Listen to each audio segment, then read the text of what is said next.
Hi guys, and welcome to another episode of Let's Mod Warframe. Today we're going to be taking a look at the akimbo pistols released back in update 11.9, the AkMagnus. Now the AkMagnus are a progression from the single Magnus, while retaining a lot of the decent traits of the single Magnus offered.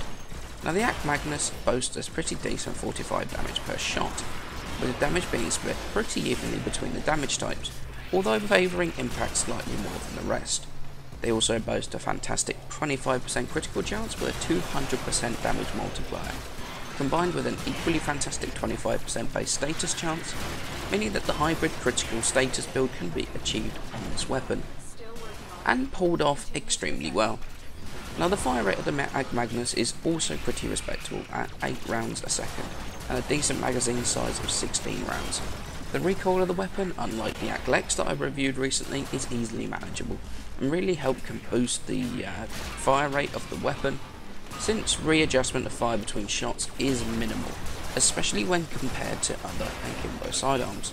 The AkMagnus, for all of its strengths, is not immune to weaknesses either, and it does suffer from a few. Firstly, the reload time on the weapon at 3 seconds is by no means quick, and without keeping an eye on your magazine count, you can allow yourself to run into problems if you try to reload mid-fight. Another downside to this weapon is that although the single Magnus comes with a V polarity on it, the AkMagnus comes with no polarities whatsoever, meaning that once the critical mods are on the weapon, it really limits the build you can put on it to get the most out of it. Although you can just simply do a status build, which is slightly more forgiving in terms of mod space. Now the main downside of this weapon is the cost, which for the AkMagnus is huge. The weapon itself requires 2 of the single Magnus to build, combined with 2 Oricon cells, and 20,000 credits to build, with 50,000 for the blueprint. The single Magnus, however, is not exactly a cheap build either, all of which drives off the cost of the AkMagnus hugely, with the final build cost being 170,000 credits, 6 Oricon cells, 800 alloy plate, 1800 salvage, and 200 ferrite. Now the weapon does come with a mastery rank requirement of 0, however I would not recommend these to newer players purely because of those massive build costs. Okay, so moving on to starting to mod the AkMagnus, we've got 3 mods that are going to remain the same on all 3 of our builds. We've got Hornet Strike for damage, we've got Barrel Diffusion for multi-shot, we've got Lethal Turret for multi-shot, and also for some extra fire rate, both of which are much needed on this weapon. Now the thing that is going to differ between each of the 3 builds is your elemental combo. Now for the Grineer build, we're going to go with Heated Charge Convulsion for radiation damage against the heavy Grineer, and with the 2 points left over, we're just going to put an unranked quick draw in there, just to give you a little bit extra boost on that reload speed. Now moving on to the Corpus build, we've got Hornet Strike, Barrel Diffusion, and Lethal Torrent again, but this time we've got Convulsion and Deep Freeze, and because Deep Freeze is 2 points less than any normal of the elemental mods, we're going to put a rank 4 quick draw in there to help with that reload speed that bit more. Now moving on to the Void build, we're going to go with Hornet Strike, Barrel Diffusion, Lethal Torrent, but this time we're going to go with Pistol Pestilence for poison damage and status chance, but we're combining that with Convulsion, so it's going to bring in corrosive damage, plus as you can see it boosts the status up to a very reasonable 76% with just that single dual stat mod on there. Now because the Pistol Pestilence is 4 mod points less than a standard elemental, we're going to put on a rank 6 quick draw, which really boosts the reload of this weapon down to 2.1 seconds, which is absolutely fantastic. So now on to my recommendation as to whether firstly the weapon is worth that huge build cost, and secondly putting a catalyst onto.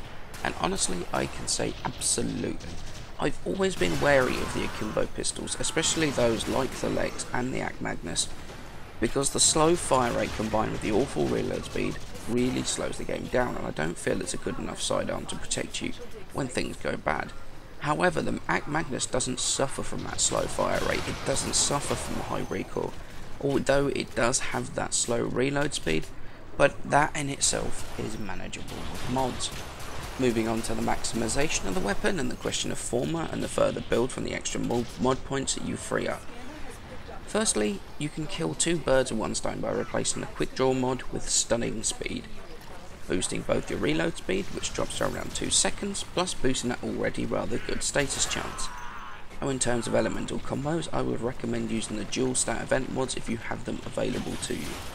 Although if you plan on doing a build with 2 elemental combos on the weapon, make one combo with the dual stat mods and the second with the 11 mod point dash polarity ones.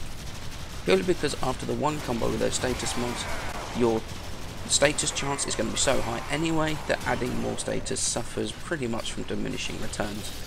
And the damage from a full elemental combo on there would be a huge boost to the weapon. One thing I would recommend though is to stay away from Magnum Force. The ability to do dual elemental combos while retaining the decent accuracy of the weapon, for me, is better for the weapon, and it's going to do more effective damage than trying to put on more white damage with the loss of accuracy. So do I feel that it deserves former?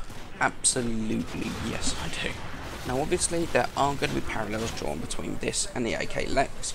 Both are hard hitting akimbo pistols, both are status based weapons, both have pretty decent critical chance and damage. So what is my opinion on the two weapons, I can hear you asking. Now normally I would look at the weapons and try to work out what their role in the game was. However, unlike some weapons that I've reviewed recently, most notably the Sivirus and the Tiburon, there really isn't a role difference between the two weapons. They are both designed to be hard hitting status and critical based weapons, with the AkMagnus quite simply doing everything better than the AK Lex. It has better critical chance, better status chance, better recoil. In fact, there isn't a single area where the AK Lex is a better weapon than the AkMagnus.